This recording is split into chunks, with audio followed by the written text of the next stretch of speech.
Selon salut.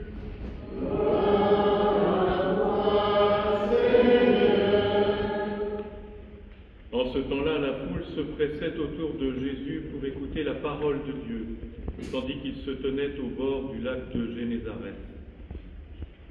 Il vit deux barques qui se trouvaient au bord du lac. Les pêcheurs en étaient descendus et lavaient leurs filets. Jésus monta dans une des barques qui appartenait à Simon et lui demanda de s'écarter un peu du rivage.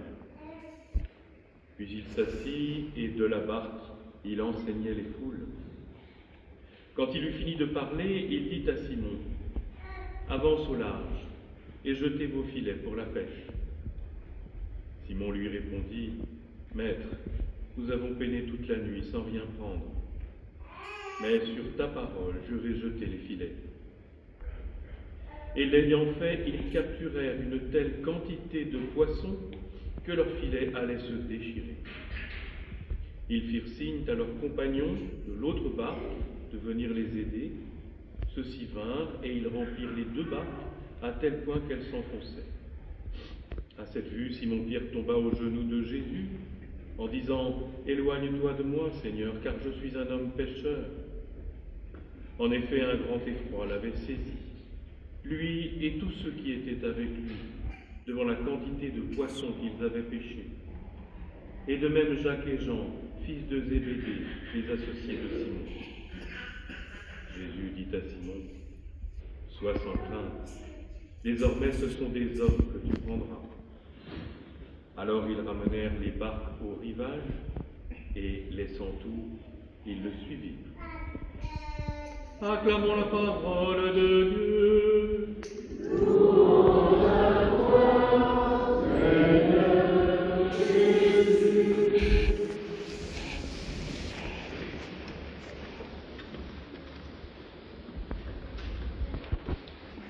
Chers frères et sœurs, je vous ai salué au début de cette célébration eucharistique, mais j'ai ressenti une telle tiédeur qui a un peu refroidi mon ardeur. Je me suis alors posé une question : qui suis-je pour me mettre devant vous et pour vous parler, pour vous saluer, pour prier avec vous, pour être au devant de notre célébration? C'est ce que m'inspirent les trois textes de ce jour. D'abord, c'est Isaïe qui se reconnaît impur et indigne. Il dit : « Malheur à moi, je suis un homme aux lèvres impures. » Et Saint Paul de prendre le relais pour dire : « Je suis même un avorton, le dernier des apôtres.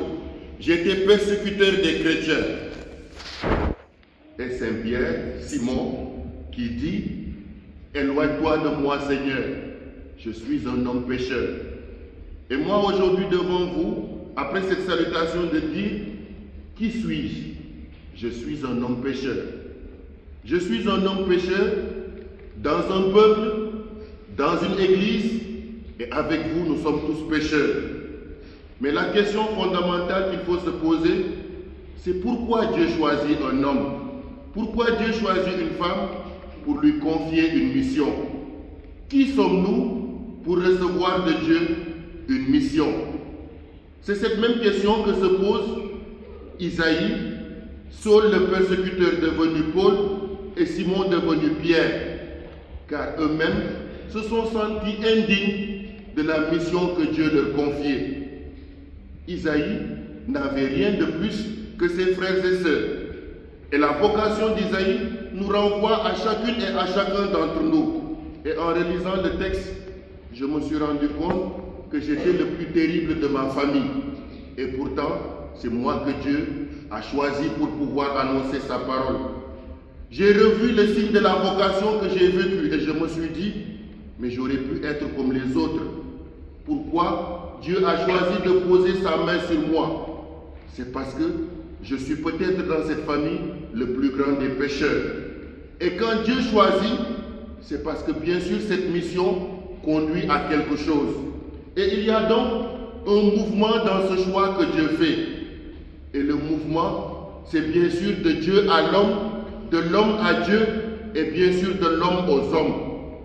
Le premier mouvement de Dieu à l'homme, Nous le voyons avec Isaïe, nous le voyons aussi avec Paul. Nous pouvons nous souvenir de ce que Paul a vécu sur le chemin de Damas. J'aurais bien aimé interroger mes chers enfants, mais ils sont un peu loin de moi. Sur le chemin de Damas, Saul a rencontré quelqu'un. C'est une lumière qui éblouit ses yeux au point qu'il en perd la vue. Seigneur, pourquoi me persécuter? Il répond, mais qui es-tu? Qui es-tu? Parce que je ne te connais pas. Et le Seigneur de l'envoyer vers Ananie pour que Ananie puisse opérer l'œuvre du Seigneur. Mais tout cela, c'est le rite de purification que nous retrouvons déjà avec Isaïe. Parce que lorsque Isaïe dit « Je suis un homme aux lèvres impures », qu'est-ce que le Seigneur fait? Qu'est-ce que le Seigneur fait?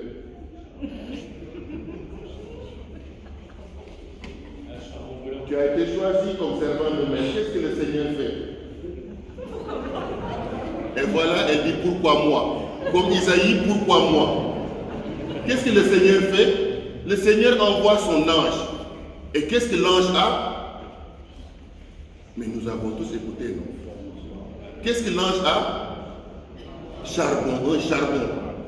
Une braise, dirions-nous, pour venir purifier les lèvres d'Isaïe. Et après ce rituel de purification, Isaïe n'avait plus aucun prétexte pour refuser la mission que Dieu lui confie.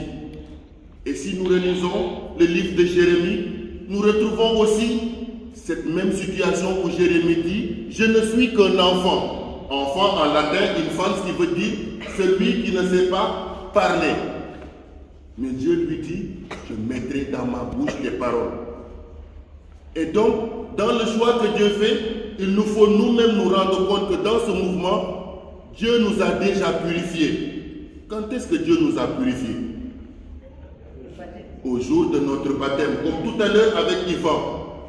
Et donc, au jour de notre baptême, nul d'entre nous ne peut dire « Je ne suis pas digne d'annoncer la parole de Dieu.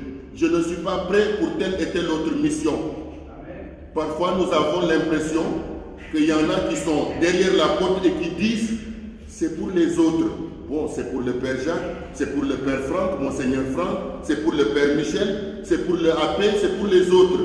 Et vous alors? Êtes-vous encore de ceux qui se sentent indignes?